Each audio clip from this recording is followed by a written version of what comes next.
Assalamu alaikum, dear students. Welcome to the connected class of chemistry 9th. I am your chemistry instructor. आज का जो lecture होगा वो आपके सामने एक्सरसाइज है 4 चैप्टर की, जिसमें से हमने ऑब्जेक्टिव जो था वो कंप्लीट कर लिया था। उसके बाद आज जो स्टार्ट करेंगे chapter number 4 periodic table and periodicity of properties. इसके शॉर्ट क्वेश्चंस को हम देखते हैं। शॉर्ट क्वेश्चंस में जो पहला क्वेश्चन है, write the valence shell electronic configuration of an element in the third period and group 3a। अब यहाँ पे जो पीरियड है वो थर्ड है, तो इसका शेल नंबर जो आ जाएगा थर्ड पीरियड, तो इसका जो शेल लिखेंगे 3 और इसका जो ग्रुप है वो क्या आएगा 3। मतलब इसके जो वैलेंस इलेक्ट्रॉन्स हैं वो क्या आ जाएंगे, वो भी 3 आ जाएंगे। Valence electron is equals to 3। ठीक है, अब अगर इसकी इलेक्ट्रॉनिक कन्फिग्रेशन लिखते हैं तो 3s2 3p1। ठीक है, तो ये क्या हो जाएगी वैलेंस शेल इलेक्ट्रॉनिक कन्फिग्रेशन। अगर आप इस चीज़ को कंफर्म करना चाहते हो तो फॉर एग्जांपल एल्युमिनियम जो है वो 3a ग्रुप का मेंबर है, इसका एटॉमिक नंबर क्या होता है 13। इसकी इलेक्ट्रॉनिक कन्फिग्रेशन अगर आप करोगे 1s2 2s2 2p6 3s2 और 3p क्या हो जाएगा 1। ठीक है, अब इसकी अगर वैलेंस शेल कन्फिग्रेशन देखते हो तो क्या बन रही है 3s2 3p1 कि इसका जो पीरियड नंबर है वो थर्ड बनेगा बिकॉज के वैलेंस शेल थर्ड है, और इसके बाद जो इसका ग्रुप है वो 3a बनेगा बिकॉज ऑफ के वैलेंस इलेक्ट्रॉन्स क्या हैं 2 एंड 1। तो हमने क्या इस क्वेश्चन में लिखना था, क्वेश्चन 1 के अंदर valence shell electronic configuration of an element present in third period and group 3a। तो सिर्फ आपने इसका आंसर क्या लिखना है 3s2 एंड 3p1। ठीक है, उसके बाद हम क्वेश्चन नंबर 2 की तरफ जाते हैं। क्वेश्चन नंबर 2 में क्या है हेलोजेंस। हेलोजेंस क्या होते हैं ये मैं साथ साथ आपको नोट्स भी बना देता हूँ। ठीक है, जो आपका शॉर्ट क्वेश्चन नंबर 1 है,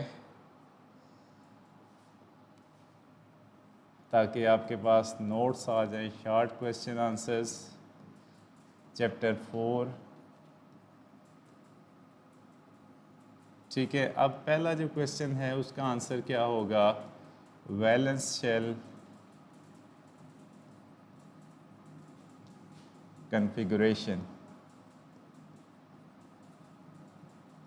configuration of element in third period and 3a group। तो इसकी आप वैलेंस शेल इलेक्ट्रॉनिक कन्फिग्रेशन जो लिखोगे वो क्या हो जाएगी 3s2 3p1। ठीक है, उसके बाद क्वेश्चन नंबर 2 है, आपने यहाँ पे क्वेश्चन नंबर 2 के अंदर हेलोजेंस को डिफ़ाइन करना है। हेलोजेंस को डिफ़ाइन करने के लिए आप क्या कहेंगे हेलोजन। हेलोजन का जो डेफिनेशन है halogens are element involve in salt formation. ये जितनी बातें हम सीख चुके हैं involve in salt formation.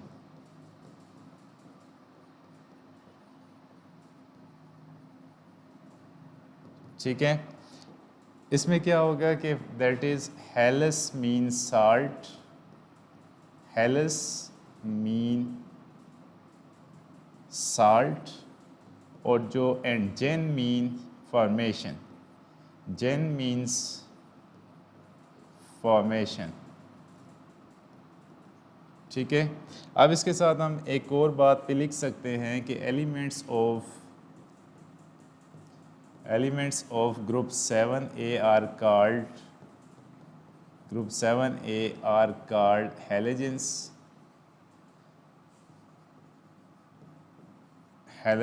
includes इसमें कौन कौन से एलिमेंट जो हैलोजेंस हैं वो आप याद रखेंगे, फ्लोरीन है, क्लोरीन है, ब्रोमीन है और उसके बाद क्या है, आयोडीन है। ठीक है, तो ये आपने इसकी डेफिनेशन में लिखना है। तो क्वेश्चन नंबर 2 के अंदर हमने क्या किया कि डिफ़ाइन हैलोजेंस, हैलोजेंस को आपने डिफ़ाइन करना है और जो थोड़ी बहुत इंफॉर्मेशन आपको पता है वो इस क्वेश्चन के अंदर आपने पुट अप करनी है। अब जाते हैं ज़रा क्वेश्चन नंबर 3 की तरफ कि क्वेश्चन नंबर 3 में क्या है। क्वेश्चन नंबर 3 को हम देख लेते हैं फिर उसका आंसर करेंगे। अच्छा, क्वेश्चन नंबर 3 है which atom has higher shielding effect, lithium और सोडियम। अपनी बुक आप साथ रखें। क्वेश्चन नंबर 3 है, शॉर्ट क्वेश्चन नंबर 3। आपने मेंशन करना है, हमें दो एलिमेंट्स दिए गए हैं, लिथियम वर्सेस सोडियम। हमने ये बताना है कि which element has greater shielding effect, greater shielding effect.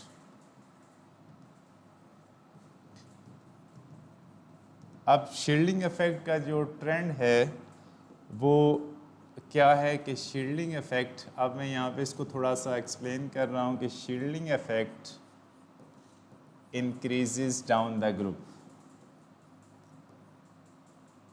Increases down the group. अब अगर हम ये देखते हैं तो हमारे पास जो ग्रुप बनता है फर्स्ट ए 1A के अंदर आप देखते हो तो सबसे टॉप पे हाइड्रोजन है जो कि डुअल नेचर शो करता है। उसके बाद लिथियम है, सोडियम है और पोटाशियम है, रुबिडियम है, सीजियम है और फ्रांशियम है। अगर इन दोनों को कंपेयर किया जाए लिथियम और सोडियम को, तो lithium down in a group है तो लिथियम का जो शील्डिंग इफेक्ट होगा वो लेस होगा और सोडियम का, यहाँ पे हम लिखेंगे sodium has greater shielding effect, greater shielding effect. अब इसकी रीज़न क्या हो सकती है कि it has greater size, because it has greater size, larger size. ठीक है, तो ये आप इसमें लिख सकते हैं इस क्वेश्चन के अंदर कि इसकी फ़र्स्ट ऑफ ऑल हमने इसका ट्रेंड्स थोड़ा सा आपको रिवाइज़ करवाया कि जो शील्डिंग इफेक्ट है उसकी वेरिएशन कैसे होगी और उसके बाद जो सोडियम है उसका शील्डिंग इफेक्ट ग्रेटर होता है। तो ये शॉर्ट क्वेश्चन आपका यहाँ पे क्लोज हो जाता है। उसके बाद नेक्स्ट क्वेश्चन पे आप आ जाएं, क्वेश्चन नंबर 4 पे, explain why sodium has higher ionization energy than potassium. ठीक है, अब हमारे पास अगला क्वेश्चन है क्वेश्चन नंबर 4 में हमने अब जो बताना है सोडियम और पोटाशियम के दरमियान, सोडियम वर्सेस पोटाशियम। ठीक है, Na स्टैंड्स फॉर सोडियम और K स्टैंड्स फॉर, जो सिंबल है किसका है, पोटाशियम का। ठीक है, अब जो हमने बताना है कि यहाँ पे इसने पूछा है कि sodium has higher ionization energy, sodium has higher ionization energy. इसको हमने जस्टिफाई करना है, एक्सप्लेन करना है कि ये कैसे हो रहा है। ठीक है, अब यहाँ पे जो बात हमने देखनी है कि आयनाइजेशन एनर्जी होती क्या थी, जो आपने सीखी थी कि ionization energy amount of energy होता है जो कि रिक्वायर्ड होता है कि हम किसी भी एटम के वैलेंस शेल से वैलेंस इलेक्ट्रॉन्स को रिमूव करें। और आयनाइजेशन एनर्जी किस पे डिपेंड करती थी, ionization energy depend on size. ठीक है, अब इसके साथ हम क्या लिख रहे हैं कि ऐसे एटम जिनका साइज ग्रेटर होता है, larger atoms have smaller ionization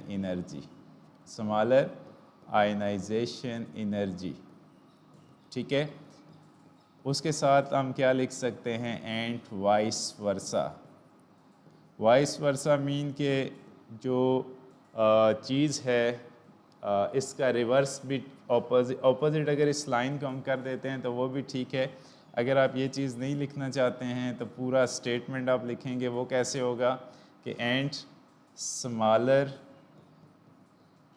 atoms have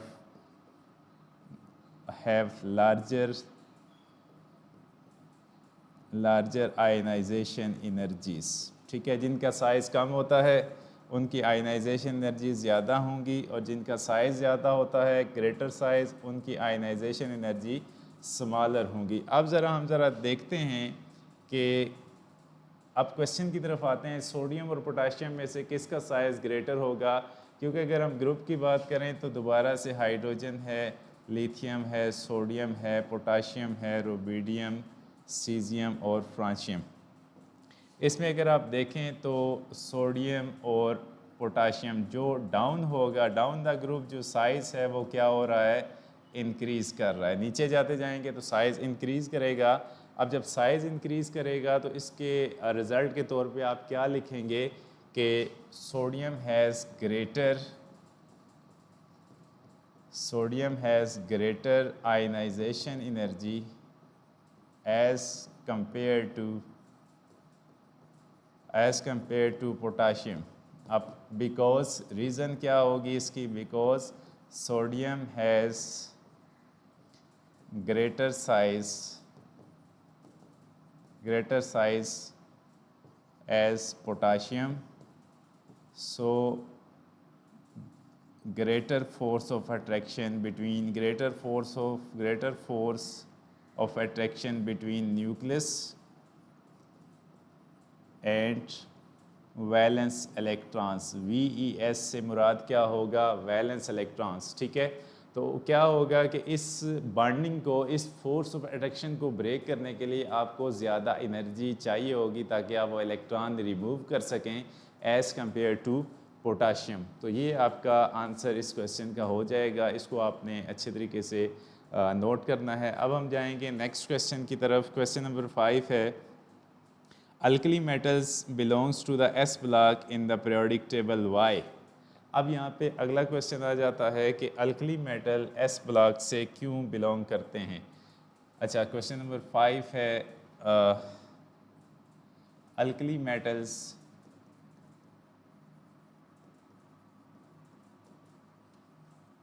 metals belongs to S block. अच्छा, जब भी हमने ब्लॉक्स का हवाला पढ़ा था तो ब्लॉक्स हमारे पास कितने थे पीरियोडिक टेबल में, SPDF, 4 blocks of the periodic table. अब हम ये कैसे जस्टिफाई करते थे कि कौन सा एलिमेंट किस ब्लॉक से बिलोंग करेगा। तो इसके लिए आपने सबसे पहले लिखनी है कि electronic configuration, the valence subshell defines the block of an element।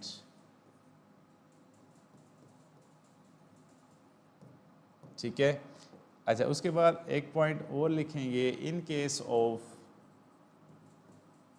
Case of alkali metals the electronic configuration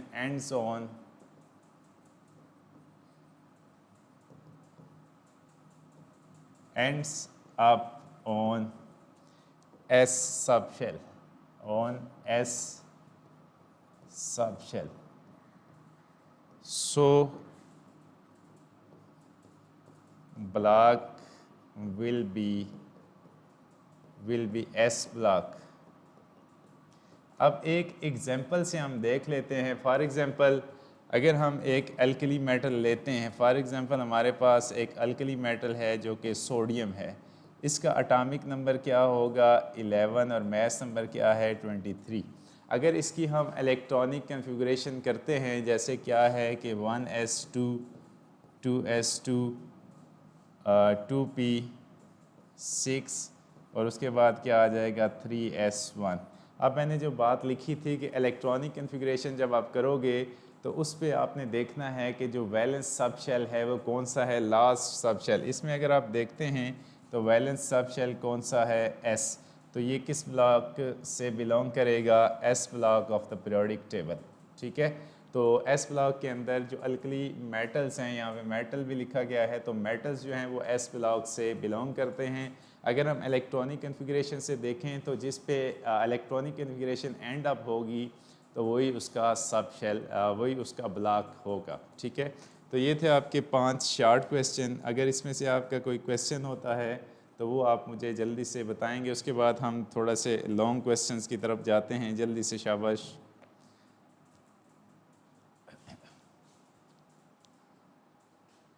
ठीक है, बाकी लोगों का अगर ठीक है, ठीक है, सही है। अच्छा, उसके बाद हमारे पास कुछ लॉन्ग क्वेश्चंस हैं, उसकी तरफ जाते हैं। आप पेज अल्कली मेटल्स, ठीक है। अच्छा, अल्कली मेटल्स जो होते हैं बेसिकली हमारा एक्सप्लेनेशन का तो क्वेश्चन नहीं था, उसने जस्ट पूछा गया था कि अल्कली मेटल एस ब्लॉक से क्यों बिलोंग करते हैं। यहाँ पे ये भी हो सकता है कि जो एल्यूमिनियम है वो पी ब्लॉक से क्यों बिलोंग करता है, जैसे नोबल गैसेज हैं वो पी ब्लॉक से क्यों बिलोंग करती हैं। तो हमने सबसे पहले किसी भी एलिमेंट का ब्लॉक डिफाइन करने के लिए उसकी इलेक्ट्रॉनिक कन्फिग्रेशन करनी होती है, पोजीशन ऑफ एन एलिमेंट। जब भी हम पोजीशन डिफाइन करते हैं तो उसमें ग्रुप, पीरियड और ब्लॉक भी आता है। ठीक है, अब ब्लॉक कैसे हम डिफाइन करते हैं कि जो उसका वैलेंस इलेक्ट्रॉनिक कन्फिग्रेशन, आप सोडियम की वैलेंस इलेक्ट्रॉनिक कन्फिग्रेशन क्या है, 3s1, कि थर्ड शेल के अंदर जो सब शेल आएगा वो एस है और आखिरी शेल के सब शेल के अंदर एक इलेक्ट्रॉन होता है। अब एस सब शेल इसका वैलेंस है, तो इससे हम क्या डिफाइन करेंगे कि वैलेंस सब शेल से उसका ब्लॉक आएगा। यहाँ पे जो वैलेंस सब शेल है वो एस है, तो इसका ब्लॉक क्या बनेगा, एस ब्लॉक एलिमेंट। ठीक है, क्लियर है, ठीक है। अच्छा, उसके बाद हमारे पास आते हैं लॉन्ग क्वेश्चन, क्वेश्चन नंबर 3। यहाँ तक आपके शॉर्ट क्वेश्चन हो गए। उसके बाद लॉन्ग क्वेश्चन हम स्टार्ट करते हैं। ये भी शॉर्ट क्वेश्चन ही हैं लेकिन कुछ पार्ट्स मिलके एक लॉन्ग बन जाता है, जो कि क्वेश्चन नंबर 3 है। इसमें भी छोटी छोटी बातें हमसे पूछी गई हैं कि arrange the elements in each of the following groups in order of increasing ionization energy. हमने ऑर्डर लिखना है, order of increasing ionization energies. ठीक है, इसमें हमें ए जो दिया गया है वो लिथियम दिया गया है, उसके बाद सोडियम है और उसके बाद पोटाशियम है। ठीक है, आपने सबसे पहले वो एलिमेंट चूज़ करना है जिसकी आयनाइजेशन एनर्जी सबसे कम होगी। अब जब हम इस तरफ जा रहे हैं तो क्या हो रहा है, साइज़ एटम का वो इंक्रीज़ हो रहा है। जब साइज़ इंक्रीज़ होगा तो आयनाइजेशन एनर्जी डिक्रीज़ कर जाएगी। तो सबसे पहले अगर हम लिखते हैं तो पोटाशियम की आयनाइजेशन एनर्जी लेस होगी, कम होगी। उसके बाद किसकी आएगी, सोडियम की, और सबसे जो ग्रेटर होगी वो किसकी आ जाएगी, लिथियम की। ठीक है, तो यहाँ पे पोटाशियम सबसे पहले आएगा जिसकी लेस आयनाइजेशन एनर्जी होगी, फिर क्या आ जाएगा सोडियम, और उसके बाद क्या आ जाएगा लिथियम। ठीक है, हमने आर्डर ऑफ इंक्रीजिंग, अगर इस तरफ जा रहे हैं तो इसका मतलब क्या है कि आयनाइजेशन एनर्जीज इंक्रीजिंग। ठीक है, इस तरफ जा रहे हो तो आयनाइजेशन एनर्जी इंक्रीज़ कर रही है, आप वापस आ रहे हैं तो आयनाइजेशन एनर्जी डिक्रीज़ कर रही है। हमें जो पूछा गया था कि वो इंक्रीजिंग पैटर्न के ऊपर आपने बताना है। बी पार्ट इसका जो है, बी पार्ट के अंदर हमें जो दिया गया है क्लोरीन, ब्रोमीन, आयोडीन, ये हैलोजेंस के हवाले से है। तो हैलोजेंस को हम देखें तो सबसे टॉप पे जो एलिमेंट है वो क्लोरीन है, फिर ब्रोमीन है, फिर आयोडीन। आयोडीन की आयनाइजेशन एनर्जी सबसे कम होगी, उसके बाद ब्रोमीन आएगा और उसके बाद क्लोरीन आएगा। इस तरफ आप जाएंगे तो आयनाइजेशन एनर्जी क्या कर रही है, इंक्रीज़ कर रही है। ठीक है, तो आपने इन दो क्वेश्चंस के अंदर just order of increasing ionization energies को एक्सप्लेन करना था। ठीक है, और कुछ नहीं आपने इसमें लिखना, जस्ट अरेंजमेंट आपने बतानी है in terms of increasing ionization energy. उसके बाद क्वेश्चन नंबर 4 पे जाते हैं, फिर आपके क्वेश्चंस की तरफ आऊँगा। क्वेश्चन नंबर 4 है, 4 में हमसे पूछा जा रहा है कि arrange the elements in each of the following in order of decreasing shielding effect. यहाँ पे हमने आर्डर बताना है, order of decreasing shielding effect.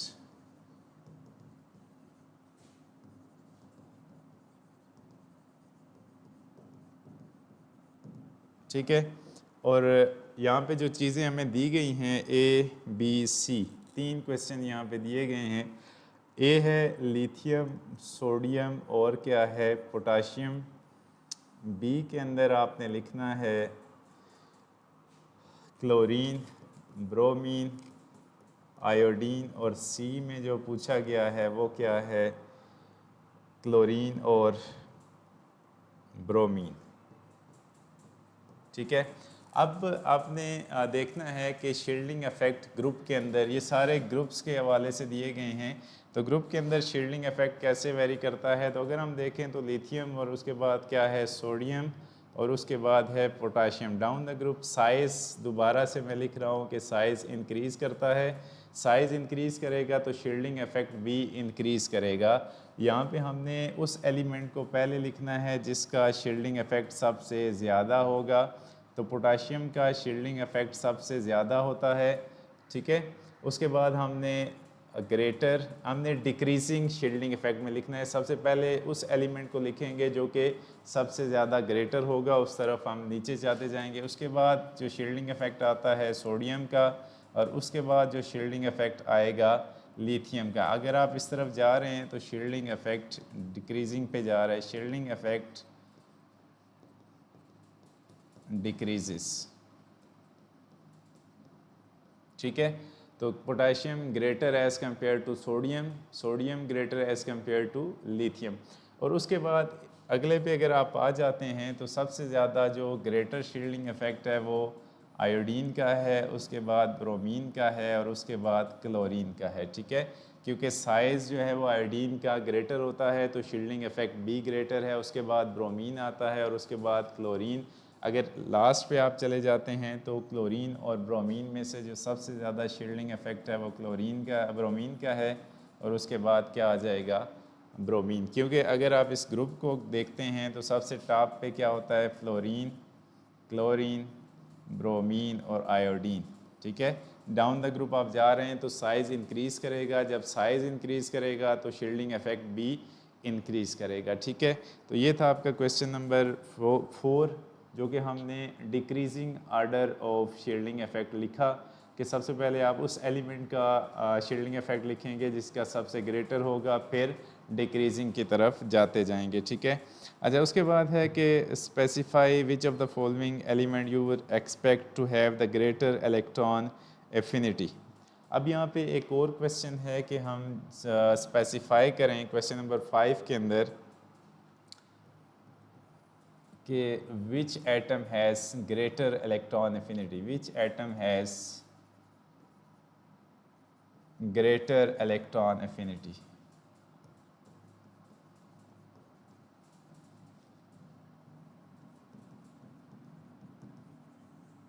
ठीक है, तो यहाँ पे जो Sp और Cl का लिखा है, सल्फ़र, फास्फोरस और क्लोरीन का लिखा हुआ है। अगर हम पीरियोडिक टेबल में देखते हैं तो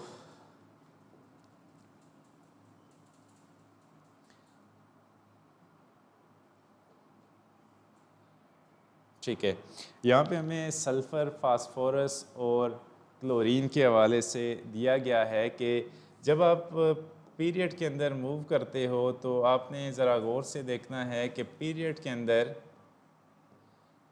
इलेक्ट्रॉन एफिनिटी इंक्रीज़ करती है। इलेक्ट्रॉन एफिनिटी इंक्रीज़ करेगी किसके अंदर, पीरियड के अंदर। ठीक है, और अगर हम ग्रुप की बात करें, जैसे हम डाउन जा रहे हैं ग्रुप के अंदर, इसको मैं कर देता हूँ चेंज। ठीक है, अगर आप ग्रुप की बात करेंगे तो ग्रुप के अंदर जो इलेक्ट्रॉन एफिनिटी है वो क्या करती है, डिक्रीज़ करती है। जो आप डाउन जाते जाते हैं कि इलेक्ट्रॉन को कैप्चर करने की पावर ग्रुप के अंदर डिक्रीज़ करती है, पीरियड के अंदर इंक्रीज़ करती है। तो हमें इन 3 एलिमेंट्स के बारे में पूछा गया है कि फास्फोरस, सल्फ़र और क्लोरीन। तो सबसे ज़्यादा जो इलेक्ट्रॉन एफिनिटी होगी वो क्लोरीन की होगी, उसके बाद सल्फ़र की होगी, उसके बाद फास्फोरस की होगी। अगर इसको आप पैटर्न के अंदर लिखना चाहते हैं तो कैसे लिखेंगे? सबसे ज़्यादा हायर इलेक्ट्रॉन एफिनिटी किसकी होगी? क्लोरीन की, और उसके बाद किसकी होगी? सल्फ़र की, और उसके बाद क्या होगी? फास्फोरस की। रीज़न क्या हो सकती है कि जब आप पीरियड के अंदर मूव करते हैं तो इलेक्ट्रॉन एफिनिटी इंक्रीज़ करती है from left to right, increase कर रही है। राइट साइड पे कौन सा एलिमेंट है? क्लोरीन। तो क्लोरीन की इलेक्ट्रॉन एफिनिटी ग्रेटर होगी एज़ कम्पेयर टू सल्फ़र, और सल्फ़र की इलेक्ट्रॉन एफिनिटी क्या होगी? ज़्यादा होगी फास्फोरस से। अगर आप डिक्रीजिंग पैटर्न पे जाना चाहते हैं तो डिक्रीजिंग पैटर्न पे क्या होगा? फास्फोरस की सबसे कम होगी, उसके बाद सल्फ़र की होगी, और उसके बाद जो सबसे ज़्यादा होगी वो क्या हो जाएगी? क्लोरीन की।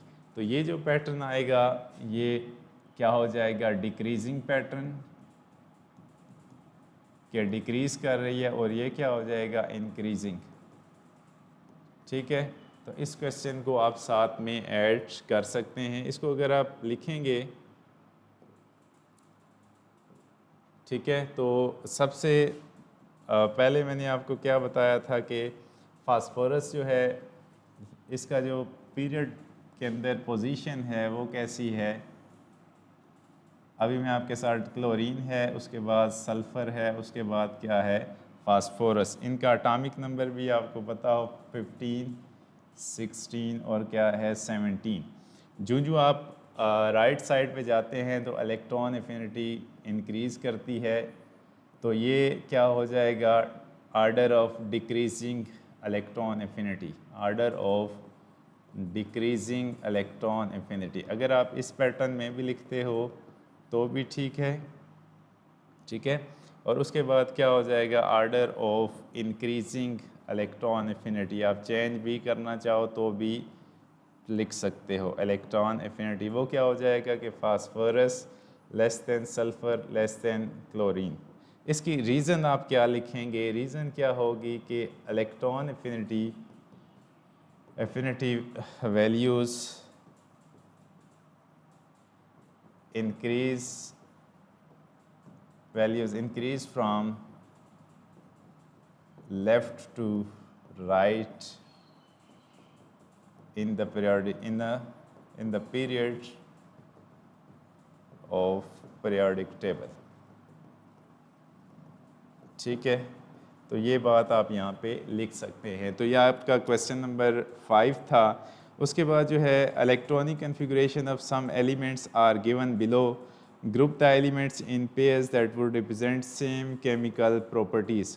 अब हमने यहाँ पे ये देखना है कि कौन से ऐसे एलिमेंट्स हैं जिनकी प्रॉपर्टीज़ सेम होंगी। ठीक है, कुछ मैं आपको क्वेश्चन करा देता हूँ, ये लास्ट क्वेश्चन होगा। यहाँ पे जो हमने देखा था कि केमिकल प्रॉपर्टीज़ किस पे डिपेंड करती हैं? वैलेंस इलेक्ट्रॉन्स के ऊपर, के जब केमिकल रिएक्शन होता है तो उसमें वैलेंस इलेक्ट्रॉन इन्वॉल्व होते हैं। अगर किसी एलिमेंट के वैलेंस इलेक्ट्रॉन सेम आ रहे हैं तो वो क्या होगा? सेम ग्रुप का मेंबर हो जाएगा, और उनकी प्रॉपर्टीज़ क्या हो जाएंगी? सेम होती जाएंगी। ठीक है, वो सेम तरह से रिएक्ट करेंगे। जैसे फॉर एग्जांपल अल्कली मेटल्स हैं तो वो ग्रुप 1A से बिलोंग करते हैं, उन सारों के आउटर मोस्ट शेल के अंदर 1 इलेक्ट्रॉन होगा। अगर हम अल्कलीन अर्थ मेटल की बात करते हैं तो अल्कलीन अर्थ मेटल जो है वो ग्रुप 2A से बिलोंग करता है। तो ग्रुप 2A के जितने मेंबर्स हैं वो अल्कलीन अर्थ एक जैसे रिएक्ट करेंगे, एक जैसे उनकी प्रॉपर्टीज़ होगी।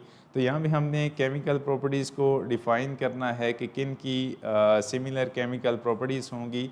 तो हम ज़रा बुक की तरफ जाते हैं।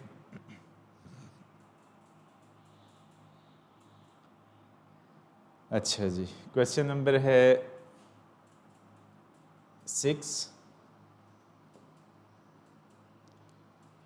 अच्छा, सबसे पहला है A 1s2 2s2। क्या कोई ऐसा एलिमेंट है जिसके आउटर मोस्ट शेल के अंदर 2 इलेक्ट्रॉन हों? तो यहाँ पे A, उसके बाद आगे चले जाएं तो नेक्स्ट D, डी जो होगा आपने याद रखना है, डी के साथ ये मैच नहीं करेगा। पीरियोडिक टेबल में जो 1s2 की इलेक्ट्रॉनिक कन्फिग्रेशन है वो किसकी है, हीलियम की। ठीक है, क्लियर हो गया। अब उसके बाद जो आगे चलते हैं नेक्स्ट, यहाँ पे मैं इसको कलर चेंज कर देता हूँ ताकि आपको याद रहेगा। ठीक है, ये जो होगी ये नोबल गैस है helium, this is noble gas. ठीक है, अच्छा उसके बाद आगे चलें तो 2p6 इसके वैलेंस इलेक्ट्रॉन्स जो हैं वो 8 हैं, इसके कितने हैं 5 हैं। उसके बाद नेक्स्ट चलें तो इसके वैलेंस इलेक्ट्रॉन्स 3s1 है, और उसके बाद जो नेक्स्ट है इसके वैलेंस इलेक्ट्रॉन्स 2 हैं। अब जो मैच कर रहा है सिमिलर ग्रुप के साथ 1s2 2s2, इसके जो वैलेंस इलेक्ट्रॉन्स हैं 2 हैं, और टोटल क्या हो जाएगा 2 + 2 4। ये जो एलिमेंट बन रहा है वो क्या है, बेरिलियम। और ये जो एलिमेंट बन रहा है 6 2 8 10 और 2, ये क्या हो जाएगा, मैग्नीशियम। मतलब बेरिलियम और मैग्नीशियम क्या होंगे, सेम ग्रुप के मेंबर हो जाएंगे। तो इनकी जो केमिकल प्रॉपर्टीज़ हैं वो क्या कर जाएंगी, सेम हो जाएंगी, कि ये सिमिलर तरीके से रिएक्ट करेंगे कि 2 इलेक्ट्रॉन लूज़ करके केमिकल बॉन्डिंग के अंदर इन्वॉल्व हो जाएंगे। ठीक है, उसके बाद आगे चलते हैं। जो नेक्स्ट है 8 इलेक्ट्रॉनिक कन्फिग्रेशन जो ऑक्टेट है। यहाँ पे अगर हम देखें, इसको मैं फिर से चेंज कर रहा हूँ, ब्लू के साथ मैं इसको लिखूँगा बिकॉज कि हमने एक नोबल गैस डिफ़ाइन की है 1s2। अब दूसरी नोबल गैस कौन सी है, बी। इनका केमिकल बिहेवियर नोबल गैसेस का सेम हो जाएगा कि ये स्टेबल इन नेचर हैं और आसानी के साथ रिएक्ट नहीं करती। अब यहाँ पे जो इलेक्ट्रॉनिक कन्फिग्रेशन है कि इसके आउटर मोस्ट शेल के अंदर 8 इलेक्ट्रॉन है, 8 + 2 10, और ये कौन सा एलिमेंट बन जाता है, नियोन। नियोन भी क्या है, नोबल गैस है। ठीक है, और यहाँ पे मैंने लिखा नहीं है BE, ये क्या है, अल्कलीन अर्थ मेटल्स। ठीक है, अल्कलीन अर्थ मेटल, और ये भी क्या होगा, अल्कलीन अर्थ मेटल।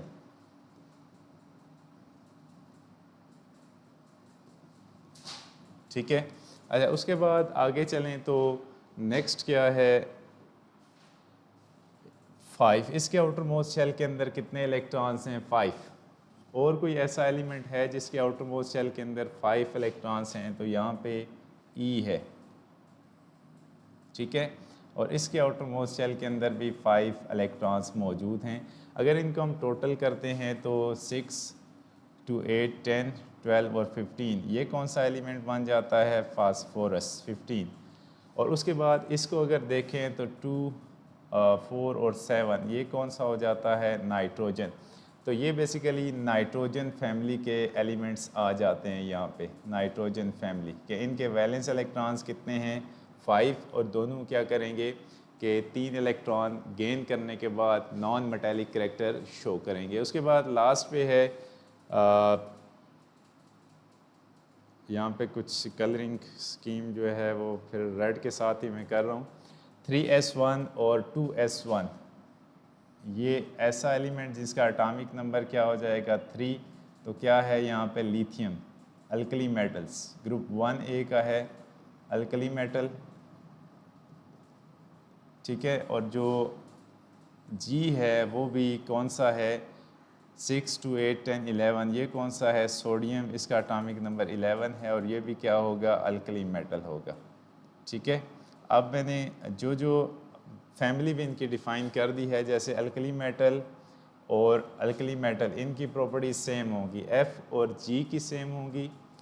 अब मैं आपको क्लियर कर देता हूँ दोबारा थोड़ा सा कि जो A है अल्कलीन अर्थ मेटल, यहाँ पे मैंने H के साथ इसकी प्रॉपर्टीज़ मैच करेंगी, अल्कलीन अर्थ मेटल। B जो है नोबल गैस है, इसकी प्रॉपर्टी किसके साथ मैच करेगी, D के साथ, ये भी नोबल गैस है। और C का है नाइट्रोजन फैमिली, C और E की प्रॉपर्टीज़ आपस में मैच करेंगी। उसके बाद F है, F अल्कली मेटल है, और F और G की प्रॉपर्टीज़ आपस में मैच कर जाएंगी। ये कलरिंग स्कीम आपने देखनी है, और साथ साथ ग्रुप और फैमिली का मैंने जिक्र कर दिया है, तो ये आपने याद रखना है। ठीक है, तो आज का जो लेक्चर था वो आपके क्वेश्चन नंबर 6 तक चला गया है। तो होप्स हो कि आपको अंडरस्टैंड हुआ होगा। अगर आपका कोई क्वेश्चन होता है तो आप यूट्यूब के कमेंट सेक्शन में ज़रूर ऐड कीजिएगा। मैं आपका इंस्ट्रक्टर मोहम्मद इदरीस आपसे इजाज़त चाहूँगा। अल्लाह हाफ़िज़।